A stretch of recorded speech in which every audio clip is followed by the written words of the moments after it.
Death in the underworld rarely comes with a warning. Usually it arrives dressed in bespoke Armani, poured smoothly into a crystal goblet of scotch. When the most feared man in Chicago raised a poisoned glass to his lips, it wasn't a highly trained assassin who saved him, but a terrified, invisible waitress. To survive in Chicago's unforgiving underworld, one must learn the art of being unnoticeable. For Hazel Jenkins, invisibility wasn't just a survival tactic. It was a physical reality forced upon her by a society that only valued a certain type of woman. At 28, Hazel was undeniably plump, carrying a softness that stood in stark contrast to the sharp, silicon-enhanced hostesses who usually graced the floors of Il Crepuscolo. Il Crepuscolo, the Twilight, was a private subterranean dining club hidden beneath the bustling streets of the Gold Coast. It was neutral ground for the city's most dangerous predators. Made men corrupt politicians, and cartel liaisons broke bread here under the strict, unspoken rule of peace. Hazel had worked as a server in the VIP lounge for 4 years. The men who frequented the club never looked at her twice. To them, she was a piece of the mahogany furniture, a necessary mechanism to deliver their steaks and scotch, devoid of identity. But Hazel's invisibility was her greatest asset. Because no one paid attention to the fat waitress, no one guarded their tongues or hid their sleight of hand when she was pouring the water. Over the years, Hazel had seen payoffs exchanged beneath linen tablecloths. She had heard whispers of hits ordered over plates of veal scallopini. She knew which capos were sleeping with whose wives and which politicians were desperate for a bailout. She catalogued it all behind a blank, pleasant smile, paying off the remnants of her late father's crippling gambling debts with her exorbitant tips. Tonight, the air in Il Crepuscolo was thick enough to choke on. The ambient jazz music playing from the corner seemed muted, suppressed by the heavy, suffocating tension radiating from table 4. At the head of the table sat Alessandro Vitiello. Alessandro was 34, newly crowned as the head of the Vitiello Syndicate after a bloody, ruthless purge that had left the streets of Chicago whispering his name in hushed, terrified tones. He was known as the Architect for his cold, calculating mind and his complete lack of mercy. Unlike the aging, boisterous mobsters of the past, Alessandro was sharp, athletic, and possessed a chillingly calm demeanor. His dark eyes missed absolutely nothing. Seated opposite him was Dominic Russo, an older veteran capo who controlled the lucrative shipping ports on Lake Michigan. Russo was a man who belonged to the old guard, flashy loud and deeply resentful of taking orders from a man a decade his junior. Flanking them were their respective bodyguards, Alessandro's right-hand man, a towering stoic named Matteo, and Russo's enforcer, a twitchy, broad-shouldered thug known as Frankie. Hazel stood quietly by the service station, perfectly still, a crisp white towel draped over her forearm. She watched the table with the trained eye of a gazelle, monitoring a watering hole shared with lions. "You're asking for too much, Alessandro," Russo rumbled, leaning back in his velvet chair. He chewed on the end of an unlit Cuban cigar, his heavily ringed fingers drumming against the table. "The ports belong to my crew. My father bled for those docks. You want a 20% tax. That's extortion even by our standards." Alessandro didn't raise his voice. He didn't even shift in his seat. He merely steepled his fingers, staring at Russo with a gaze that could freeze boiling water. "It is not a request, Dominic. It is the new structure. The Colombians are bringing their freight through our routes, and I am guaranteeing their safety. Security requires capital. You will pay the 20%, or you will find yourself relieved of the burden of managing the ports entirely." Russo's jaw tightened. A flash of pure, unadulterated hatred crossed his weathered face, quickly masked by a forced, booming laugh. All right. You're the boss, Vitiello. I may not like it, but I respect the chair. We'll do it your way." Hazel narrowed her eyes. She had grown up around degenerate gamblers and seasoned liars. Russo's laugh was hollow. The capitulation was too fast, too easy. A man like Russo didn't surrender his father's legacy without a fight, unless he knew the fight was already over. "To the new structure, then," Russo declared, raising a hand to signal the bar. "Let's drink to it. A bottle of the Macallan 25, and make sure it's the good stuff, not the swill you serve the tourists upstairs." Hazel felt a cold prickle of dread wash over the back of her neck. She pushed herself off the wall, smoothing down her black apron, and walked briskly toward the mahogany bar. Something was wrong. The air pressure in the room felt off heavy with the metallic tang of impending violence. As she approached the bar, she noticed Russo's enforcer Frankie leaning casually against the brass rail, talking in low tones to the head bartender Felix. Felix was a jumpy thin man with a severe cocaine habit, a habit Hazel knew he struggled to afford. When Hazel stepped up to the service well, Frankie immediately stopped talking and turned his back, returning to table 4. Felix looked up, his face glistening with a sheer layer of nervous sweat. "Table 4, bottle of Macallan 25, 3 glasses," Hazel said, keeping her voice even and perfectly devoid of emotion. Felix nodded quickly, his hands shaking slightly as he reached for the top-shelf bottle. "Right. Right away, Hazel." Hazel stood at the service well, her eyes instinctively dropping to the polished mirror finish of the bar counter. She watched Felix line up 3 heavy crystal snifters. Her heart skipped a beat. She saw it a fleeting, almost imperceptible movement. Felix uncorked the scotch and poured a generous measure into the first 2 glasses. But before pouring the third, his thumb flicked over the rim.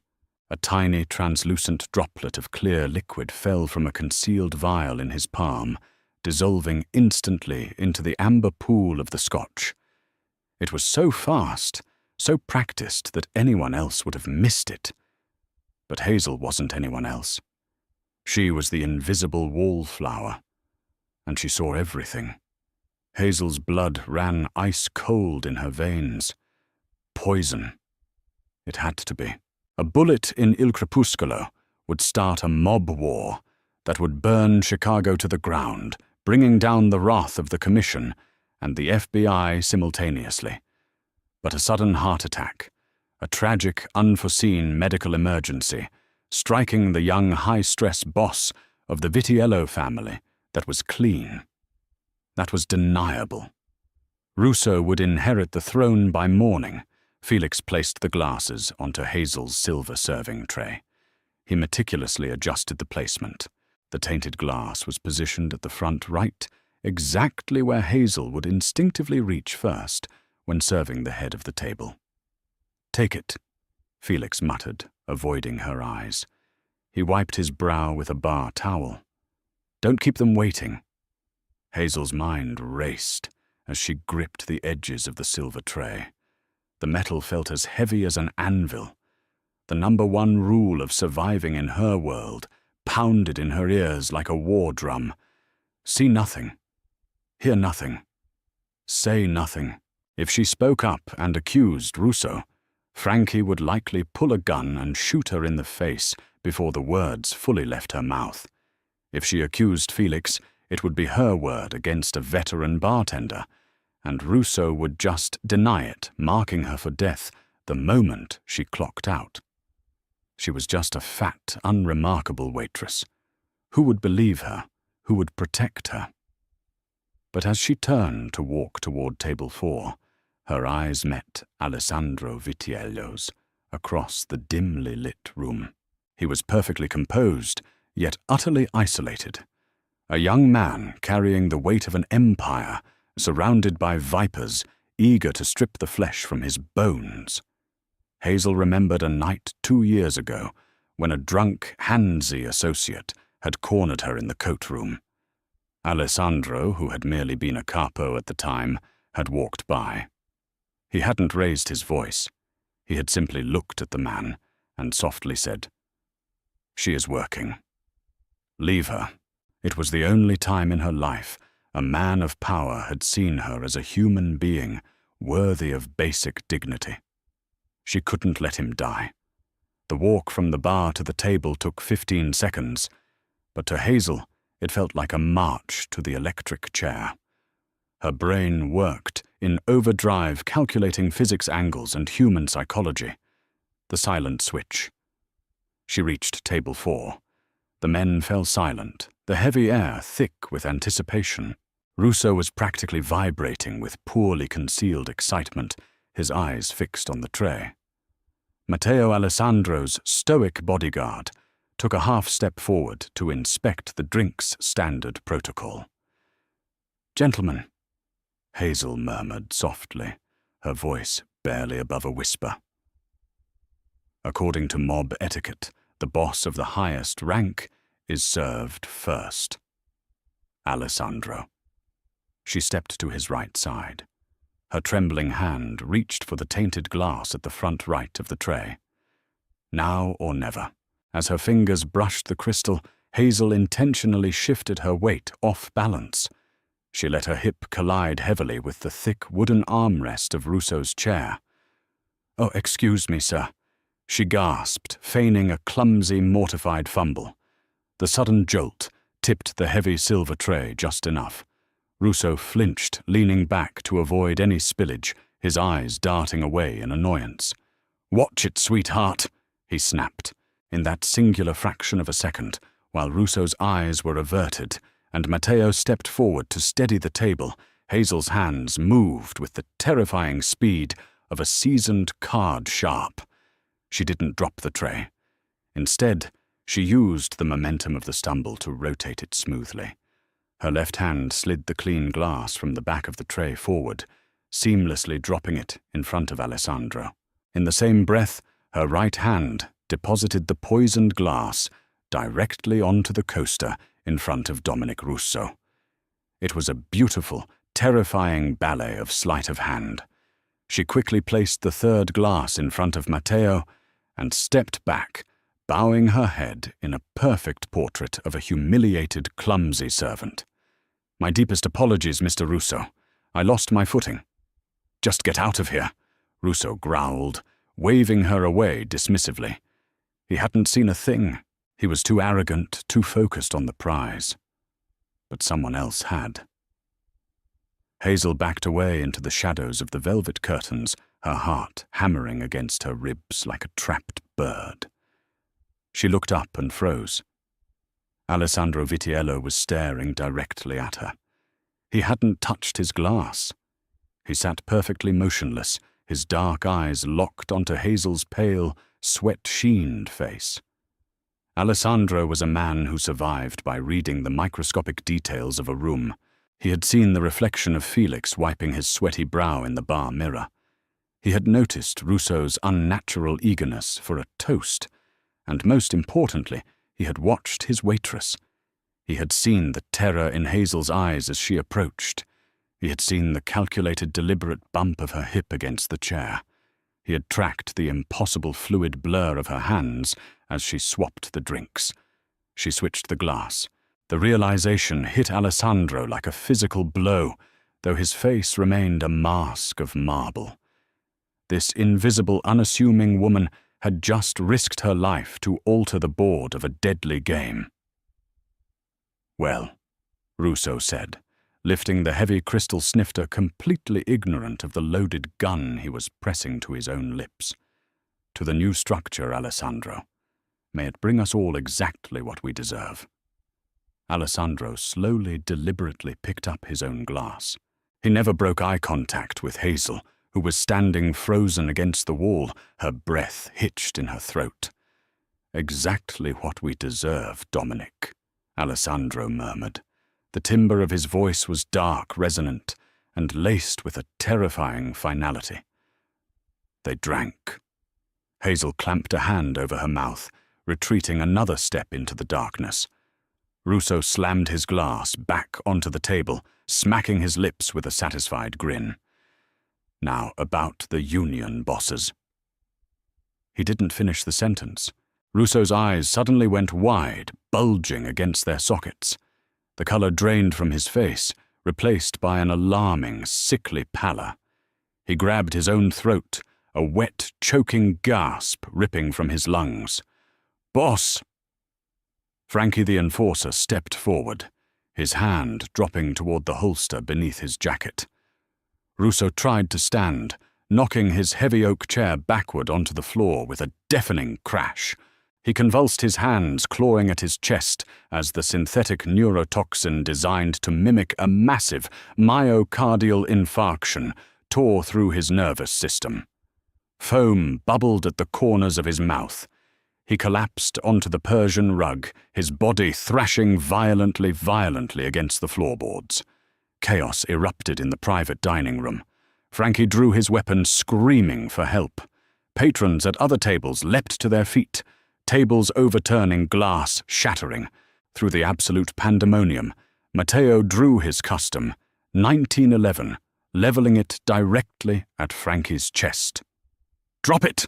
Matteo roared over the din, "or I'll paint the walls with you." Amidst the screaming, the drawn guns, and the dying man convulsing on the floor, Alessandro Vitiello did not flinch. He did not draw his weapon. He did not even stand up. He slowly set his half-empty glass down on the mahogany table. Then, with a chilling calmness, he turned his head to look back into the shadows. Hazel was backed against the wall, trembling violently, tears of sheer terror welling in her eyes. She had crossed the Rubicon.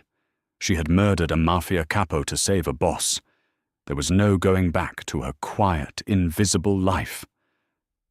Alessandro's dark eyes burned into hers through the dim light of the dining room. He didn't look at her with anger.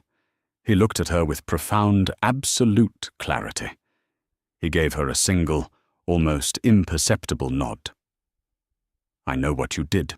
The subterranean dining room of Il Crepuscolo descended into a frenzy of panicked survival. Screams echoed against the vaulted brick ceiling as high-powered lawyers, corrupt aldermen, and seasoned mobsters scrambled like rats, fleeing a flooding ship. Waiters dropped trays of expensive china, the shattering ceramic masked by the chaotic symphony of shouting voices and overturning tables. Dominic Russo lay motionless on the imported Persian rug, his sightless eyes staring up at the chandelier. The synthetic neurotoxin had worked with terrifying, brutal efficiency. To any paramedic or medical examiner, it would present exactly as a catastrophic, fatal myocardial infarction, a massive heart attack brought on by age, stress, and a diet rich in red meat and fine cigars. Frankie Russo's enforcer was on his knees next to his fallen boss, his hands trembling as he hovered over Russo's chest, unsure whether to attempt CPR or draw his weapon again. Above him, Matteo stood like a monument carved from granite, his custom 1911 pistol still leveled in a deadly, unwavering line at Frankie's skull. "Call an ambulance," Alessandro Vitiello commanded. His voice was not loud, but it cut through the pandemonium like a straight razor. He turned his dark, unreadable gaze to the remaining patrons who had frozen in the doorways. "Dominic has suffered a medical emergency. Give the man some dignity. Clear the room." Hazel Jenkins didn't wait for a second invitation. Her heart hammered against her ribs like a trapped, frantic bird. The silver serving tray slipped from her trembling fingers, clattering loudly against the floorboards, but no one noticed. She was once again completely invisible. She backed away, slipping through the heavy velvet curtains that separated the VIP lounge from the chaotic kitchen. The kitchen staff was in an uproar, cooks shouting in rapid-fire Italian and Spanish, trying to peek through the porthole windows of the swinging doors. Hazel bypassed them all. She untied her black apron with numb, shaking fingers, letting it fall to the grease-stained floor. She grabbed her heavy wool coat from the employee locker room, her breath coming in short, panicked gasps. "I killed a man. I killed a mafia capo." The thought looped in her brain, a terrifying mantra that threatened to pull her into a full-blown panic attack. She pushed through the heavy steel service exit, bursting out into the freezing, unforgiving air of the Chicago winter. The alleyway behind Il Crepuscolo was dark, smelling of stale garbage and freezing rain. Hazel wrapped her coat tightly around her plush figure, pulling her scarf up to her nose, and began to run. She didn't stop until she reached the blinding commercial glare of State Street. The holiday lights, strung up along the street lamps, blurred into streaks of gold and white as she blinked back hot tears. The wind whipping off Lake Michigan was brutal, biting through her clothes, but she barely felt it. She just needed to disappear. She needed to pack a bag, empty her meager savings account, and get on the first Greyhound bus out of Illinois. Back at Il Crepuscolo, the wail of approaching sirens bled through the heavy cellar doors. Alessandro stood calmly by the bar. He watched as the paramedics rushed in, completely ignoring the futile, desperate chest compressions they applied to Russo's lifeless body. His focus instead was entirely on the sweaty, pale bartender, trembling behind the mahogany counter. Felix was frantically wiping down the brass speed rail, his eyes darting toward the back exit. He dropped a heavy bar towel, stooping down to pick it up, clearly calculating his chances of making a run for the alley. Before Felix could even straighten his spine, Matteo's massive hand clamped down on the back of the bartender's neck. The bodyguard dragged Felix over the counter, sending a display of expensive bitters crashing to the floor. Matteo pinned the terrified man against the mirrored wall, his forearm pressing ruthlessly against Felix's windpipe. "Where did you get the vial, Felix?" Alessandro asked, walking slowly toward the bar. He picked up the tainted glass Russo had left behind, inspecting the remaining amber liquid against the dim light. "I don't know what you're talking about, Mr. Vitiello. I swear on my mother." Felix choked out his face, turning a dangerous shade of purple under Matteo's grip. "Your mother passed away 3 years ago at Northwestern Memorial," Alessandro replied smoothly, stepping directly into Felix's personal space. The air around the Mafia Boss was practically vibrating with lethal intent. "And you owe $80,000 to the Jimenez cartel for your cocaine habit. A debt that I imagine was recently forgiven in exchange for slipping a cardiotoxin into my Macallan." Felix's eyes widened in sheer, absolute terror. It wasn't just the cartel. They had an inside man. It was Frankie. Felix sobbed, breaking instantly under the pressure. "Frankie paid me. He wanted Russo out of the way, and he wanted to frame you, so the commission would hand him the ports. I had no choice. Alessandro, please." Alessandro's expression remained entirely impassive. The twist was a calculated bet, a power grab by an ambitious underling. Frankie had played his own boss to steal the throne. "Matteo," Alessandro murmured quietly, turning his back on the weeping bartender. "Take Felix to the warehouse on the south side. Have a long conversation with him. Find out exactly who else Frankie has been talking to. Then ensure Felix never mixes another drink." "Yes, boss," Matteo grunted, hauling the sobbing man toward the private loading dock. Alessandro stepped out of the club, ignoring the flashing red and blue lights of the police cruisers blocking the street. His driver had already pulled the armored black Cadillac Escalade up to the curb. But Alessandro didn't get in immediately. He looked down the street, his mind replaying the terrifyingly beautiful ballet of the fat waitress who had saved his life. She was clumsy, society would say. She was soft, invisible, and unremarkable.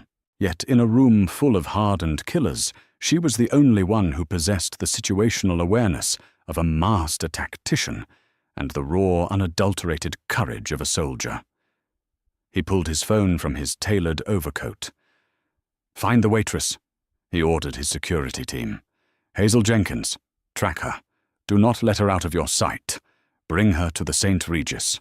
4 miles away, Hazel was speed-walking down Rush Street, the towering, illuminated facade of the Drake Hotel, casting long shadows across the icy pavement. She was freezing her lungs, burning with the exertion. She checked over her shoulder for the 20th time, convinced she saw men in tailored suits stepping out of every shadow. Suddenly, the squeal of heavy tires broke through the wind. A massive black Cadillac Escalade swerved aggressively, cutting across 2 lanes of traffic to block the crosswalk directly in front of her. Hazel gasped, stumbling backward on the ice. The rear door of the SUV swung open with a heavy mechanical thud. Sitting in the plush leather interior, illuminated only by the faint glow of the dashboard, was Alessandro Vitiello. "Get in, Hazel!" His voice rumbled into the freezing street, a command wrapped in dark velvet. Hazel shook her head wildly, her hands coming up defensively. "I didn't see anything. I swear to God, I don't know anything. If you stay on this street, Frankie's men will find you by morning to tie up loose ends.